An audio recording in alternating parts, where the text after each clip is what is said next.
अस्सलाम वालेकुम व्यूअर्स। इस वीडियो में हम फ्यूचर परफेक्ट कॉन्टिन्यूस टेंस को समझने की कोशिश करेंगे, लेकिन वीडियो में आगे बढ़ने से पहले मेरी आपसे रिक्वेस्ट है कि यहाँ पे दिए गए जो नोट्स हैं इनको अच्छी तरह से देख लें, समझ लें, पढ़ लें, क्योंकि मेरा ख्याल है जब तक आपको इन चीज़ों का कॉन्सेप्ट अच्छी तरह से क्लियर नहीं हो जाता आप टेंसेस को ठीक तरह से नहीं समझ पाएंगे। तो अगर हम बात करें फ्यूचर परफेक्ट कॉन्टिन्यूस टेंस की, तो इसको हम फ्यूचर परफेक्ट प्रोग्रेसिव टेंस भी कहते हैं। और उर्दू और हिंदी के फ़िक्रात के अंदर अगर हम इनको आइडेंटिफाई करना चाहें तो इसका तरीका बड़ा आसान है कि उर्दू और हिंदी के ऐसे फ़िक्रात जिनके आखिर में रहा होगा, रही होगी, रहे होंगे, रही होंगी वगैरह आ रहा हो, तो वो फ्यूचर परफेक्ट कॉन्टिन्यूस टेंस के फ़िक्रात हो सकते हैं। होंगे नहीं, हो सकते हैं, इसलिए क्योंकि फ्यूचर कॉन्टिन्यूस टेंस जो है, सिंपल जो फ्यूचर कॉन्टिन्यूस टेंस होता है उसकी आइडेंटिफिकेशन भी यही है कि एंड पे यही रहा होगा वगैरह आ रहा होता है। तो फिर इसमें और उसमें क्या फ़र्क है? फ़र्क ये है कि इसमें टाइम रेफरेंस होगा, यानी फ़िक्रे के अंदर इतने वक्त से, यानी 9 बजे से 4 बजे से, सुबह से, 2 साल से, 4 साल से, तो टाइम का रेफरेंस होगा और साथ में ये रहा होगा वगैरह अगर आखिर में आ रहा है सेंटेंस के, तो फिर वो फ्यूचर परफेक्ट कॉन्टिन्यूस टेंस होगा। और अगर टाइम का रेफरेंस नहीं है तो फिर वो फ्यूचर कॉन्टिन्यूस टेंस होगा। तो यही इसका तरीका है। और मैंने इसको रोमन में भी लिख दिया ताकि अगर किसी को उर्दू नहीं आती तो वो यहाँ से रोमन में पढ़ के उसको समझ सके। बाकी ये हर वीडियो में आपको बताता रहता हूँ कि ये कोई ऑथेंटिक तरीका नहीं है टेंस को आइडेंटिफाई करने का। नए लोगों को थोड़ा सपोर्ट करता है, उनको ज़रा समझने में थोड़ा मुश्किल पेश आ रही होती है, तो ये जब वो निशानी एक रख लेते हैं, क्लू रख लेते हैं, तो वो ईजिली आइडेंटिफाई कर लेते हैं कि अच्छा ये फिक्रा कौन से टेंस का है। लेकिन एक्चुअल जो तरीका है वो ये है कि आपने जो है ये देखना है, गौर करना है कि जो आपका सेंटेंस है उसमें मैसेज क्या कन्वे हो रहा है, ठीक है ना। आपने उसकी सेंस में जाना है। इन शॉर्ट आपने यूजेज देखना है। जब आपको टेंस का यूजेज समझ आ जाएगा तो फिर आइडेंटिफाई करना कोई मुश्किल नहीं होगा। तो अगर हम फ्यूचर परफेक्ट कॉन्टिन्यूस टेंस के यूजेज की बात करें, कि use to express an action that will continue up until a certain point in future. जी, तो ये बेसिकली एक ऐसा टेंस है जो किसी ऐसे एक्शन को एक्सप्रेस करता है जो कि फ्यूचर के अंदर किसी एक पॉइंट के ऊपर जारी होगा, कंटिन्यू होगा, ठीक है।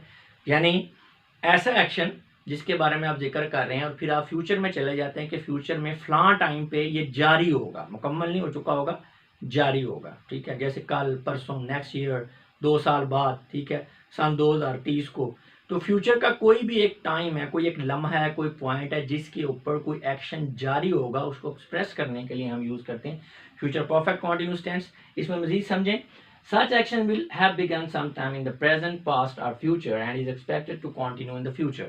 जी, तो जो आपका पॉइंट फ्यूचर में जो आप मेंशन कर रहे हैं जिसके ऊपर वो एक्शन जारी है, वो एक्शन अब स्टार्ट कहाँ से हुआ है? वो फ्यूचर के अंदर ही स्टार्ट हो सकता है, वो प्रेजेंट के अंदर स्टार्ट हो सकता है, या वो पास्ट के अंदर स्टार्ट हो सकता है। इसको इस तरह से समझें। फ़र्ज़ करें हम बात कर रहे हैं जी कल सुबह 10 बजे एक काम के स्टेटस की, कि कल सुबह 10 बजे जो है ये आपका, आप समझ लें कि ये जो फंक्शन कह लें, कोई भी फंक्शन है, हाँ जी, कल सुबह 10 बजे जो है फंक्शन, उसका क्या स्टेटस है? कल सुबह 10 बजे, अब फ्यूचर में आ गया, कल सुबह 10 बजे हमारा जो फंक्शन है वो चल रहा होगा। अच्छा, चल रहा होगा, तो स्टार्ट कहाँ से हुआ है? स्टार्ट होगा जी वो कल सुबह 3 बजे से। अब 10 बजे भी फ्यूचर है हमारे लिए, अभी का अगर देखें तो कल सुबह 3 बजे भी फ्यूचर है। तो इसका मतलब है starting point of the action भी फ्यूचर में आ रहा है और जहाँ पे हम स्टेटस देख रहे हैं वो भी फ्यूचर में है। लेकिन ये बात ध्यान में रखनी है कि जहाँ पे स्टेटस देख रहे हैं एक्शन का, वहाँ पे एक्शन कंप्लीट नहीं हुआ, अभी चल रहा है और आगे चलता ही रहेगा, ठीक है। यानी 3 बजे से शुरू होगा फंक्शन और 10 बजे वो जारी होगा। अच्छा, सेकंड सिचुएशन ये है कि अभी जो मैं आपसे बात कर रहा हूँ, तो अभी को हम कहते हैं कि जी अभी फंक्शन स्टार्ट हो गया है जी, अब अभी से शुरू हो गया है, और कल 10 बजे मुकम्मल नहीं होगा, कल सुबह 10 बजे का आप स्टेटस की बात करें जारी होगा। तो ये अब दूसरी सिचुएशन है। तीसरी सिचुएशन है, यार आज सुबह 10 बजे फंक्शन शुरू हुआ था, आज सुबह फंक्शन 10 बजे शुरू हुआ था और कल 10 बजे इसका क्या स्टेटस होगा? कल 10 बजे भी ये चल रहा होगा, ठीक है। तो ये यानी certain point of time future में जिसको हम मेंशन कर रहे हैं, वहाँ पे हमारा एक्शन जो है, स्टेटस उसका ये है कि वो कंटिन्यू होगा। स्टार्ट वो कहीं से भी हो सकता है, फ्यूचर से भी, प्रेजेंट से भी और पास्ट से भी। अगर आपको भी इस बात की समझ नहीं आई तो ये मैंने एक स्केच बना दिया आपको समझाने के लिए ताकि ईजी हो जाए। लेकिन ये ग्रीन में प्रेजेंट है, ब्लैक में पास्ट है और रेड में फ्यूचर है, ठीक है। अब ये जो मैंने इस तरह से एक लाइन लगाई है, ये आप लगा लें फ्यूचर का कोई भी आपका टाइम है, कोई पॉइंट है। जैसे आप कह सकते, जैसे मैंने आपको सुबह 10 बजे की मिसाल दी कल की, या आप कह लें नेक्स्ट ईयर कह लें, आप रात 8 बजे कह लें, चाहे 1 मिनट पहले का, यानी जो भी आगे का टाइम ऑफ फ्यूचर, उसका कोई भी एक पॉइंट है, वहाँ पे स्टेटस क्या है एक्शन का? पहली तो बात है कंप्लीट नहीं होगा, वहां पे जारी होगा। ये बात अब शुरू कहाँ से हुआ है, वो फ्यूचर से शुरू हो सकता है। ये मैंने एरो बनाया हुआ है कि यहाँ से फ्यूचर से ही आपका वो एक्शन शुरू हो सकता है और यहाँ पे वो जारी होगा। इसी तरह वो प्रेजेंट से भी किसी जगह से भी शुरू हो सकता है, पास से भी वो शुरू हो सकता है, लेकिन ये जो पॉइंट है जो आप जो मेंशन कर रहे हैं वहां पे वो जारी होगा। उसका स्टेटस जो है ना, फ्यूचर के अंदर जिस पॉइंट ऑफ टाइम का आप जिक्र कर रहे हैं वहां पे जो है एक्शन का स्टेटस कंटिन्यू होगा, शुरू वो कहीं से भी हो सकता है। तो ये स्केच आपको हेल्प करेगा। अगर आप भूल जाएं कभी तो इस स्केच को ज़हन में रखें, इसको देखते ही आपको याद आ जाएगा अच्छा ये इसका सारा है। अच्छा जी, अब हम इसकी देखते हैं स्ट्रक्चर की बात करें तो आपको पता है सेंटेंसेस 4 तरह के होते हैं, पॉजिटिव, अफर्मेटिव, सेकंड है नेगेटिव, इंट्रोगेटिव और इंट्रोगेटिव नेगेटिव। लेकिन बेसिक स्ट्रक्चर पॉजिटिव या अफर्मेटिव सेंटेंस की होती है, क्योंकि अगर आपको उसकी समझ आ जाए तो बाकी आप इजीली ड्राइव कर सकते हैं। तो इसकी स्ट्रक्चर की बात करें तो पहले हम सेंटेंस की बेसिक स्ट्रक्चर को देख लेते हैं। देखिए बेसिक स्ट्रक्चर होती है सेंटेंस की सब्जेक्ट, वर्ब, ऑब्जेक्ट। सब्जेक्ट होता है नाउन या प्रोनाउन, ऑब्जेक्ट भी for most of the time noun ही होता है। अगर वर्ब आपका इंट्रांजिटिव है तो ऑब्जेक्ट होता ही नहीं है। अब कोई भी टेंस हो, सब्जेक्ट और ऑब्जेक्ट की फॉर्म तो चेंज होनी नहीं है, तो फॉर्म किसकी पर चेंज होनी है, वर्ब की फॉर्म चेंज होनी है, और अगर उसके साथ कोई हेल्पिंग वर्ब यूज हो रहा है तो उसकी फॉर्म चेंज होनी है। और वैसे भी अगर हम टेंसेस को डिफाइन करें तो ये है क्या, तो ये बेसिकली वर्ब की फॉर्म है। इट मीन्स जब हमने टेंसेस को डिफ्रेंशिएट करना होता है तो हमने देखना क्या होता है, हमने यही देखना होता है कि इसमें हेल्पिंग वर्ब की कौन सी फॉर्म यूज हो रही है और वर्ब की कौन सी फॉर्म यूज हो रही है, क्योंकि बाकी चीजें तो तकरीबन सेम ही रहती हैं। ठीक है, तो चलें इसमें सब्जेक्ट आ गया, जो आपका ऑक्सिलरी वर्ब है वो 3 वर्ड्स पर मुश्तमिल है, विल हैव बीन होगा या शैल हैव बीन होगा। अब विल और शैल कहाँ पे लगता है वो मैं आपको आगे चल के बताता हूँ। उसके बाद जो वर्ब की फॉर्म है, first form of the verb plus ING जी, इसको fourth form of the verb भी कह सकते हैं, इसको प्रेजेंट पार्टिसिपल भी कह सकते हैं, आईएनजी फॉर्म भी कह सकते हैं। मैंने यहाँ पे first form of the verb ING इसलिए लिख दिया अलग-अलग ताकि नए लोगों को इजी रहे, उनको पता चल जाए कि जो बेस फॉर्म होती है, first form of the verb होती है, उसके साथ जब आईएनजी फॉर्म लाते हैं तो fourth form of the verb present participle या आईएनजी फॉर्म उसको कहते हैं वो बन जाती है। उसके बाद ये आपका ऑब्जेक्ट हो जाएगा। ऑब्जेक्ट के बाद आपने यूज करना है सिंस या फॉर। अब सिंस कहाँ पे यूज करना है, फॉर कहाँ पे यूज करना है, ये भी आपको आगे चल के बताता हूँ।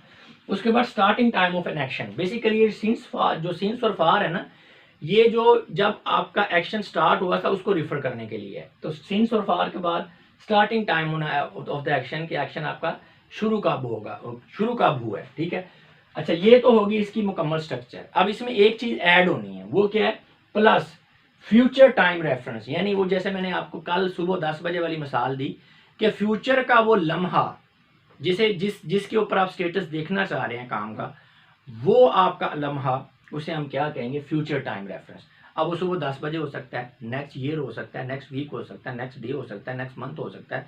ठीक है, कोई सन, कोई टाइम, कोई भी। तो फ्यूचर टाइम रेफरेंस आपने बीच में लाजमी उसका, यानी टाइम अब 2 दफा पे आ रहा है। एक तो स्टार्टिंग पॉइंट है कि एक्शन स्टार्ट कहाँ पे हुआ, और एक वो टाइम है जो फ्यूचर में होगा जिसके ऊपर आप एक्शन का स्टेटस देख रहे हैं और वहां पे जारी होगा और आगे भी जारी ही रहेगा जी। तो फ्यूचर टाइम रेफरेंस जो है इसकी जो ये मैंने अलहदा से इसलिए लिखा हुआ है क्योंकि इसकी पोजीशन जो है थोड़ा वेरी करती है जी। पोजीशन कैसे वेरी करती है, ये बिफोर सब्जेक्ट आएगा या आफ्टर ऑब्जेक्ट आएगा, यानी ये सब्जेक्ट से पहले भी हो सकता है और ऑब्जेक्ट के बाद में भी हो सकता है सेंटेंस में। अभी हम एग्जांपल्स देखेंगे तो ये क्लियर हो जाएगा आपको जी। नेक्स्ट चैलेंज, विल और shall is used with the first person whereas only will is used with the rest of the subject जी। तो विल और शैल की बात की थी ना मैंने, विल हैव बीन होगा या शैल हैव बीन होगा। लेकिन जो शैल है ना, जो आपका फर्स्ट पर्सन है आई या वी, इसके साथ लगता है, बाकी सारों के तो साथ होगा ही विल, बाकियों का तो मसला ही खत्म। सिर्फ आई वी के साथ शैल हो सकता है, और अगर आई और वी जो है ये बहुत ज़्यादा स्ट्रॉन्ग डिटर्मिनेशन शो कर रहे हैं कि जी मैं फलां काम करूंगा ही करूंगा फ्यूचर में, तो उसके साथ फिर विल आ जाएगा। ठीक है, तो वैसे मॉडर्न इंग्लिश के अंदर जो है ना ये विल एंड शैल का डिफरेंस अब खत्म होता जा रहा है। ठीक है, सबके साथ विल भी लगा सकते हैं, आई और वी के साथ विल लगा दें, शैल लगा दें, ठीक है, दोनों ही ठीक है। और जनरली अब आप कह लें कि बहुत कम हो गया, शैल आपको नजर ही नहीं आता, अब विल ही लगा होता है। ये जस्ट मैंने आपको एक्स्ट्रा इन्फॉर्मेशन देने के लिए शैल का जिक्र कर दिया। आप यही समझें कि सबके साथ विल हैव बीन ही है जी। नेक्स्ट है moreover since refers to the point of time and for refers to the period of time जी। सिंस और फार हमने यूज करने हैं टाइम को रेफर करने के लिए, कौन से टाइम को, यानी जब से एक्शन स्टार्ट हो रहा है। अब वो टाइम जिसे आप रेफर कर रहे हैं ना, 2 तरह का हो सकता है, या तो आपको एग्जैक्ट टाइम का पता है, एक्चुअल कि 3 बजे जी, 4 बजे सन 1973, ठीक है जी, मॉर्निंग, इवनिंग, येस्टरडे, तो आपको एग्जैक्ट टाइम पता है। ठीक है, तो फिर आप रेफर करने के लिए यूज करेंगे सिंस। और अगर आपको एग्जैक्ट टाइम नहीं पता, जस्ट आपके पास ड्यूरेशन का आपको अंदाजा है, जैसे कि 2 घंटे से, अब वो 2 घंटे कौन से हैं, 8 बजे से 10 बजे तक हैं, 12 से 2 बजे तक हैं, या 4 से 6 बजे तक हैं, कोई पता नहीं। ठीक है, मैं कहता हूँ जी 5 साल से ये काम जारी। अब 5 साल कौन से, सन 2000 से 2005, सन 2010 से 2015 या सन 2020 से 2025, कोई पता नहीं। यानी एग्जैक्ट टाइम आपको पता है तो सिंस है, और अगर जस्ट आपके पास टाइम का ड्यूरेशन है, अब वो टाइम का एग्जैक्ट टाइम क्या है वो नहीं पता, तो फिर आपको फॉर यूज होगा, उसके लिए फॉर यूज करेंगे। तो ये सिंस फॉर का यूज हो गया। अभी एग्जांपल्स देखेंगे तो ये सारी चीजें आपको क्लियर होंगी मजीद एग्जांपल्स में जाके। जी, तो फर्स्ट पर्सन में हम आते हैं, इसकी स्ट्रक्चर में टैली करेंगे हम स्ट्रक्चर के साथ, यानी इसका जो सेंटेंस है इसको स्ट्रक्चर के साथ टैली करके समझेंगे। जी, आई विल या I shall have been writing a letter in the evening since 3 o'clock। मैं शाम को 3 बजे से खत लिख रहा हूँ। अब यहाँ पे देखें ना, 2 दफा टाइम आ गया। एक तो हो गया शाम को, अब शाम अभी आनी है, इसका मतलब है ये फ्यूचर जो है टाइम रेफरेंस है, ठीक है। और 3 बजे से, अब 3 बजे क्या है, ये स्टार्टिंग टाइम है, तो 2 दफा से आ गया। अब स्ट्रक्चर को जरा मिला लें। सब्जेक्ट क्या है, आई है, विल आ गया या शैल आ गया, हैव बीन आ गया, first form of the verb plus ING writing आ गया। ऑब्जेक्ट क्या है, लेटर है। इन द इवनिंग क्या आ गया, इन द इवनिंग। अब ये फ्यूचर टाइम रेफरेंस है, मैंने आपको बताया था ये ऑब्जेक्ट के बाद आएगा या सब्जेक्ट से पहले। तो यहाँ पे लेटर ऑब्जेक्ट है, इसके बाद इन द इवनिंग, तो फ्यूचर टाइम रेफरेंस जो है यहाँ पे आप ऑब्जेक्ट के बाद आ गया, ठीक है। उसके बाद नेक्स्ट क्या है, सिंस आ गया। सिंस इसलिए क्योंकि एग्जैक्ट टाइम हमें पता है, और time of starting time of action क्या है, 3 o'clock। तो मेरे ख्याल में अब आपको समझ आ गई होगी स्ट्रक्चर की। फिर देखें, आई, ठीक है, विल या शैल, उसके साथ हैव बीन, तो ये आपका सब्जेक्ट हो गया, will shall have been auxiliary verb हो गया, राइटिंग हो गया, first form of the verb plus ING writing हो गया। उसके बाद लेटर क्या हो गया, आपका ऑब्जेक्ट हो गया। इन द इवनिंग क्या है, ये आपका फ्यूचर टाइम रेफरेंस है, ये ऑब्जेक्ट के बाद में आ रहा है। उसके बाद आपका सेंस आ गया, ये वाला सेंस, ठीक है, क्योंकि हमें टाइम का एक्चुअल टाइम का पता है। Starting time of action 3 o'clock। तो ये स्ट्रक्चर आपकी पूरी होगी जी। तो ये इसी तरह से बाकी स्ट्रक्चर्स भी होंगी।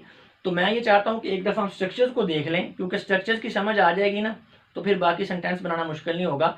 और चारों स्ट्रक्चर को अगर हम इकट्ठा देखेंगे तो फिर ये है कि आपको याद करना भी आसान रहेगा और आप भूलेंगे भी नहीं। जब कंपैरेटिवली आप देखते हैं ना चीज़ों को, तो उसकी ज़्यादा समझ आती है। तो ये अफर्मेटिव सेंटेंस की हमने देख लिया स्ट्रक्चर।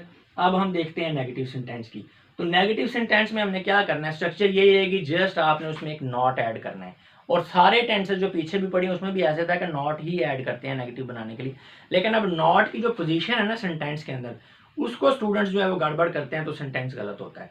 उसके लिए मैं आपको एक यूनिवर्सल रूल बता रहा हूँ, उसको आप फॉलो करेंगे तो कभी भी गलती नहीं होगी नेगेटिव सेंटेंस बनाते हुए। वो रूल ये है कि अगर सेंटेंस के अंदर हेल्पिंग वर्ब नहीं है, तो आपका जो नॉट है वो सब्जेक्ट के फौरन बाद इमीडिएट टू सब्जेक्ट के बिल्कुल साथ आपका नॉट आ जाएगा, ठीक है। अगर आपका हेल्पिंग वर्ब है सेंटेंस के अंदर, तो हेल्पिंग वर्ब के फौरन बाद नॉट आएगा, यानी जैसे ही हेल्पिंग वर्ब आया उसके फौरन बाद नॉट है। अच्छा, बाज़ का ये होता है कि आपका जो हेल्पिंग वर्ब है या ऑक्सिलरी वर्ब है, ये एक से ज़्यादा वर्ड्स पर मुश्तमिल है, यानी 2 वर्ड्स पे या 3 वर्ड्स पे मुश्तमिल है। तो उसमें भी परेशानी वाली कोई बात नहीं।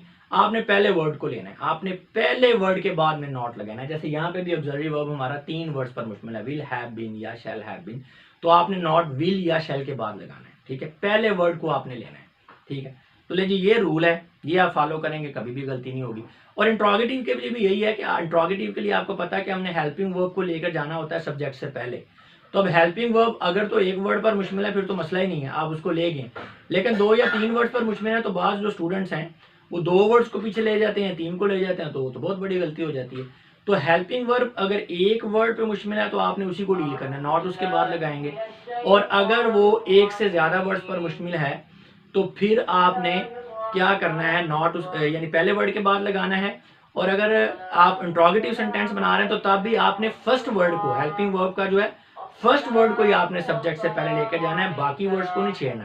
अभी हम इसकी एग्जांपल देखेंगे तो आपको क्लियर हो जाएगा। आप देख लें कि यहाँ पे हमने नॉट लगाया है जी, subject will shall not have been, first form of the verb ING, object, since for, time reference, और बाकी फ्यूचर टाइम जो रेफरेंस है वो तो पता ही है। यहाँ पे टाइम रेफरेंस से मुराद ये starting time of action, starting time of action, यानी आगे मैंने इसको ज़रा तो जगह कम थी, तो आपने इस बेस को स्ट्रक्चर को ही मेन लेना है। तो यहाँ पे ये टाइम रेफरेंस से मुराद स्टार्टिंग टाइम ऑफ एक्शन है, फ्यूचर टाइम रेफरेंस नहीं लेना है, फ्यूचर टाइम रेफरेंस वो अलग चीज़ है, ठीक है। तो बस आपको बेस की समझ आ गई है, तो नेगेटिव का कोई मसला नहीं। मैंने आपको बताया कि जो आपका ऑक्सिलरी वर्ब है, पहला जो वर्ब होगा, वर्ड होगा, उसके साथ आपने नॉट लगा देना है। इंट्रोगेटिव में भी ऐसे ही है कि जो अब विल हैव बीन या शैल हैव बीन है, तो हम सब्जेक्ट से पहले विल या शैल को ले जाएंगे, ठीक है। बाकी सारा कुछ वही है। यहाँ पे फिर बता रहा हूँ, टाइम रेफरेंस से मुराद ये है स्टार्टिंग टाइम ऑफ एक्शन, इसको फ्यूचर वाला नहीं ले लेना, ठीक है। वो अभी हम एग्जांपल देखेंगे तो मजीद इसको क्लियर होता जाएगा। इसी तरह स्ट्रक्चर ऑफ फॉर्मूला, फिर इंट्रोगेटिव नेगेटिव सेंटेंस जो है इसमें भी ऐसे ही है कि आप इसके स्ट्रक्चर फार्मूला मैंने लिखा नहीं है, बस उसमें यही है कि विल शैल सब्जेक्ट, उसके बाद नॉट आ जाएगा और फिर आपका हैव बीन आ जाएगा, ठीक है।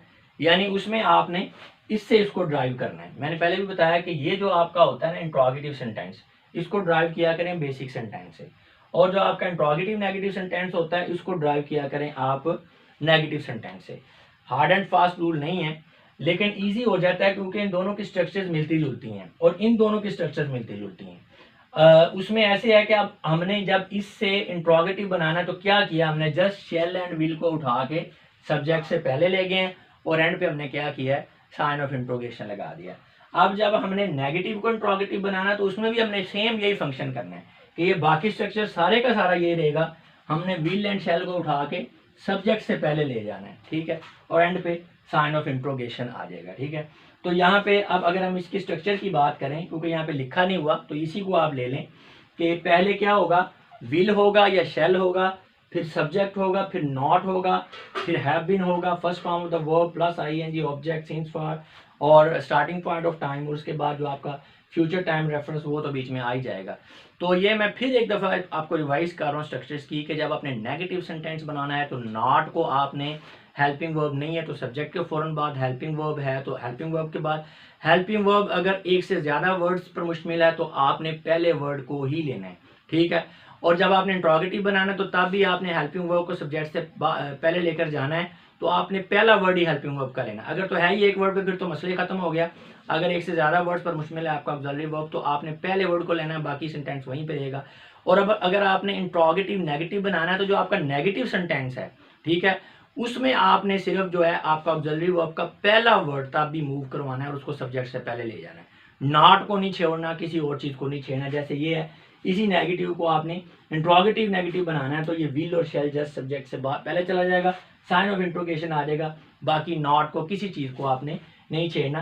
खैर जब आपकी प्रैक्टिस हो जाती है बहुत ज़्यादा तो इतनी ज़्यादा बारीकियों में आपको जाना नहीं पड़ता, ऑटोमेटिकली आपका जो है आप खुद ही ठीक लिखते जाते हैं, ज़्यादा सोचना नहीं पड़ता आपको स्ट्रक्चर्स के बारे में। मुझे याद है जब हमने 10 सीखे थे तो उस वक्त थोड़ा सा था हमें कि जी ये ऐसे कर लगाना है, ये लगाना है, तो आप तो कभी जब लिख रहे होते हैं, हम राइटिंग कर रहे होते तो कभी सोचा ही नहीं, कभी जहन में नहीं आया कि यहाँ पे वर्ब की कौन सी फॉर्म लगनी है और इसकी स्ट्रक्चर कैसे बननी थी, क्योंकि वो प्रैक्टिस हो जाती है। तो इसमें जब आपकी प्रैक्टिस हो जाएगी तो आपको कभी भी ये ज़्यादा इतना सोचना नहीं पड़ेगा। लेकिन स्टार्ट में आप चीज़ों को, कॉन्सेप्ट को समझेंगे और फिर आप इसकी बहुत ज़्यादा प्रैक्टिस करेंगे तो फिर वो आपके वो ऑटोमेटिक रिस्पॉन्स के अंदर चीज़ आ जाएगी। लेकिन इसमें एक चीज़ और है, अगर आपने स्टार्ट में एक कॉन्सेप्ट को गलत कर लिया और फिर आप उसकी बहुत ज़्यादा प्रैक्टिस कर लेते हैं तो फिर जो है ये बड़ा प्रॉब्लम हो जाता है, फिर ये ठीक होना करना उसको बहुत मुश्किल हो जाता है। जैसे मुझे जो प्रॉब्लम है, अगर मैं अपनी बात करूँ, मुझे प्रोनाउंसिएशन का बहुत मसला है।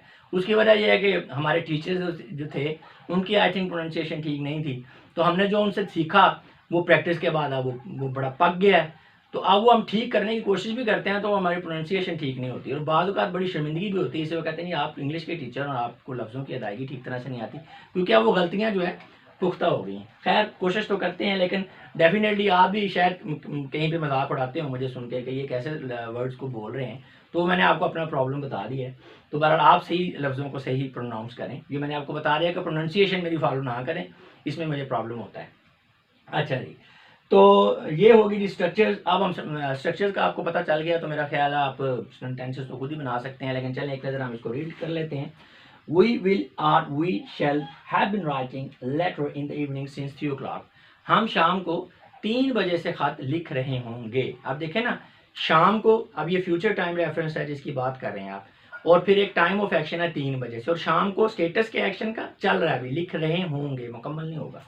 तो जी सेकंड पर्सन में ये देखें जो मैंने स्मॉल लिखा हुआ है ना, स्मॉल एस और स्मॉल पी, ये ब्रैकेट के अंदर रेड कलर में, इसका मतलब सिंगुलर एंड प्लूरल है। यानी ये आपका फर्स्ट पर्सन सिंगुलर था, ये फर्स्ट पर्सन प्लूरल है। सेकंड पर्सन में ये सेकंड पर्सन सिंगुलर है, ये सेकंड पर्सन प्लूरल है। तो चाहे आपका सिंगुलर है चाहे प्लूरल है, यू ही आपका होगा, चाहे एक बंदे से मुखातब कर रहे हैं 10 से मुखातब कर रहे हैं, तो इसलिए इनमें स्ट्रक्चर सेम ही रहेगी। You will have been writing a letter in the evening since 3 o'clock। आप शाम को 3 बजे से जो वो खत लिख रहे होंगे। She will have been writing a letter in the evening for 2 hours। वो 2 घंटे से, ठीक है, शाम को ख़त लिख रही होगी। अब चूंकि पीरियड ऑफ टाइम आ गया, पॉइंट ऑफ टाइम नहीं है, यानी 2 घंटे कौन से आपको नहीं पता, तो फिर इसका मतलब है यहाँ पे फॉर आ गया, सिंस नहीं। इसी तरह ही के लिए, इसीलिए इसी तरह आलिया के लिए। आगे इट आ गया, तो इट क्योंकि किसी बेजान चीज़ के लिए होता है या जानवर के लिए होता है, तो जानवर जो अब ख़त तो नहीं लिख सकता, इसलिए थोड़ा फिक्र को चेंज किया है। It will have been eating meal for half an hour at 3 o'clock जी। तो ये 3 बजे जो है आधे घंटे से खाना खा रहा होगा या रही होगी। अब 3 बजे क्या है, ये आपका फ्यूचर टाइम रेफरेंस है, ठीक है। और फॉर हाफ एन आवर जो है ये आपका क्या है, ये आपका आ गया जी starting point of an action की तरफ आपको रिफर करें। अब यहाँ पे ये जो आपका है ना फ्यूचर टाइम रेफरेंस, ये बिल्कुल आखिर में आ गया, तो ऐसे भी हो सकता है। ये आपने सेंटेंस की स्ट्रक्चर के लिहाज से देखना है। जो फ्यूचर टाइम रेफरेंस है ये बिल्कुल सब्जेक्ट से पहले भी हो सकता है, ये ऑब्जेक्ट के फौरन बाद भी हो सकता है, और बाज़ औक़ात ये सेंटेंस के बिल्कुल एंड पे भी हो सकता है। तो आपने एक्चुअल में सेंस देखनी है कि 2 दफ़ा टाइम होगा, 2 टाइम को आप रिफ़र करेंगे। एक फ्यूचर का टाइम जहाँ पे आपने स्टेटस बताना है कि इस लम्हे पे काम जारी होगा, और दूसरा जो है स्टार्टिंग पॉइंट ऑफ एक्शन, ठीक है। तो ये 2 चीज़ें हैं। तो जो फ्यूचर टाइम रेफरेंस है वो किसी जगह पे भी आ सकता है, सब्जेक्ट से पहले भी आ सकता है, ऑब्जेक्ट से बाद में भी आ सकता है, और एंड पे भी आ सकता है, जैसे कभी आया जी। नेक्स्ट है जी, थर्ड पर्सन प्लूरल में जाएं। Next year they will have been working for 4 hours। अगले साल वो 4 सालों से काम कर रहे होंगे। अब देखें ना, ये जो फ्यूचर टाइम रेफरेंस है ये सब्जेक्ट से पहले आ गया, ठीक है। तो ये अगले साल वो 4, यानी जो अगले साल की अगर बात करें तो नेक्स्ट ईयर फर्ज करें 2022 है, तो 2022 को वो 4 सालों से काम कर रहे होंगे। इट मीन्स वो 2018 से काम कर रहे हैं और 2022 तक वो। अच्छा जी, एट 5 o'clock आमद and Fayaz will have been playing for 2 hours जी। तो अब यहाँ पे एट 5 o'clock जो है ये फिर जनाब आपका ये जो फ्यूचर टाइम रेफरेंस है स्टार्ट में आ गया। तो इसका मतलब है 3 बजे से वो खेल रहे हैं, 3 बजे से वो खेल रहे होंगे, और 5 बजे उनका जो खेल है वो भी चल रहा होगा, ठीक है। नेक्स्ट आ गया जी नेगेटिव। तो नेगेटिव में सिर्फ ना ही करनी है, लेकिन चलें फिर पढ़ लेते हैं। आई विल और shall not have been writing a letter in the evening since 3 o'clock। मैं 3 बजे शाम को 3 बजे से खत नहीं लिख रहा हूँ। वी विल और shall not have been writing a letter in the evening since 3 o'clock। हम शाम को 3 बजे से खत नहीं लिख रहे होंगे। इसी तरह you will not have been writing a letter in the evening since 3 o'clock। आप शाम को 3 बजे से खत नहीं लिख रहे होंगे। ही शी या Aliya will not have been writing a letter in the evening for 2 hours, ठीक है। अच्छा, इसी तरह अगर हम जानवर की बात करें, it will not have been eating meal for half an hour at 3 o'clock। ये 3 बजे, ये आधे घंटे से खाना नहीं खा रही होगी। Next year they will not have been working for 4 years। तो 4 सालों से ये काम नहीं कर रहे होंगे अगले साल। एट 5 o'clock आमद and Fayaz will not have been playing for 2 hours। 5 बजे आमद और फयाज जो है वो 2 घंटे से खेल नहीं रहे होंगे। ये यहाँ पे ईयर एस लगाना मैं भूल गया हूँ जी। नेक्स्ट है जी इंट्रोगेटिव। उसमें भी आप सवाल पूछ रहे हैं, विल और shall I have been writing a letter in the evening since 3 o'clock। आप देख सकते हैं कि हेल्पिंग वर्ब का जो पहला वर्ड है सिर्फ उसी को छेड़ा है, बाकी को कुछ नहीं किया। तो क्या शाम को मैं 3 बजे से जो है वो खत लिख रहा हूँ? क्या शाम को हम 3 बजे से खत लिख रहे होंगे? क्या आप शाम को 3 बजे से खत लिख रहे होंगे? ही शी इट है आलिया, क्या ये शाम को 3 बजे से खत लिख रहे होंगे? ठीक है। इसी तरह will it have been eating meal for half an hour at 3 o'clock। क्या ये शाम को 3 बजे से नहीं, क्या ये 3 बजे आधे घंटे से खाना खा रही होगी? Will next year they have been working for 4 years। क्या अगले साल ये 4 सालों से काम कर रहे होंगे? Will at 5 o'clock Fayaz and Ahmad have been playing for 2 hours। क्या 5 बजे फयाज और अहमद जो है ये 2 घंटे से काम कर रहे होंगे, खेल रहे होंगे, सॉरी। तो इसमें ये जो आपका इंट्रोगेटिव और नेगेटिव सेंटेंस जो है ना फ्यूचर परफेक्ट टेंस में, ये बहुत कम इनका यूज़ होता है, ना होने के बराबर है। बल्कि ये जो आपका इंट्रोगेटिव नेगेटिव है, तो इसको तो शायद आप कहीं देखें ही ना। जो इंट्रोगेटिव तो हो सकता है, लेकिन इंट्रोगेटिव नेगेटिव आप शायद ही कहीं देखें, ये ना होने के बराबर है। लेकिन पता आपको होना चाहिए कि कभी आपको फ्यूचर परफेक्ट कॉन्टिन्यूस टेंस में अगर इंट्रोगेटिव नेगेटिव सेंटेंस बनाना भी पड़ सकता है, तो उसमें यही है कि बेसिक स्ट्रक्चर आपको पता है, ठीक है। उससे आपने नॉट आपने डाल दिया पहले हेल्पिंग ऑक्सिलरी वर्ब का जो पहला वर्ड है, उसके बाद आपने नॉट को ऐड किया, और ऑक्सिलरी वर्ब का वही पहला वर्ड जिसके बाद आपने नॉट को ऐड किया था, उसको उठा के आप सब्जेक्ट से पहले ले गए। तो देख सकते हैं आप, will shall I not have been writing a letter in the evening since 3 o'clock। क्या मैं शाम को 3 बजे से खत नहीं लिख रहा हूँ? अच्छा, अब ये इंट्रोगेटिव नेगेटिव सेंटेंस बनाते क्यों हैं? बात स्टूडेंट्स पूछते हैं कि नेगेटिव में आपने निगेट कर दिया, इंट्रोगेटिव में आपने क्वेश्चन पूछ लिया, तो फिर ये इंट्रोगेटिव नेगेटिव क्या है। लेकिन जब आपको ऐसा क्वेश्चन करते हैं जिसमें आप एक्सपेक्ट कर रहे होते हैं कि अगला बंदा आपको नेगेटिव रिप्लाई करेगा, तो फिर आप जो क्वेश्चन पूछते हैं वो इंट्रोगेटिव नेगेटिव में क्वेश्चन पूछते हैं। यानी आपकी एक्सपेक्टेशन है कि अगला बंदा ना में जवाब दे और आप जो सवाल कर रहे हैं तो फिर वो आपका इंट्रोगेटिव नेगेटिव में होगा। जैसे अक्सर पूछते हैं, यार कल तुम उधर स्कूल नहीं जा रहे होगे, कल तुम खेल नहीं रहे होगे 5 बजे, तो इसका मतलब है अगला बंदा हमें ये जवाब दे कि हाँ यार मैं 5 बजे नहीं खेल रहूँगा कल। तो ये चीज़ होती है, इसलिए हम इंट्रोगेटिव नेगेटिव यूज़ करते हैं। We shall we not have been writing a letter in the evening since 3 o'clock, क्या हम शाम को 3 बजे से खत नहीं लिख रहे होंगे। तो इसी तरह ही will you not have been writing a letter in the evening since 3 o'clock, she, he, Alia, ठीक है। will she not have been writing a letter in the evening for 2 hours, क्या शाम को वो 2 घंटे से खत नहीं लिख रही होगी या रहा होगा, या आलिया की बात कर रहे हैं। will it not have been eating meal for half an hour at 3 o'clock, तो क्या ये 3 बजे आधे घंटे से खाना नहीं खा रही होगी। will next year they not have been working for 4 years, क्या अगले साल वो 4 सालों से काम नहीं कर रहे होंगे।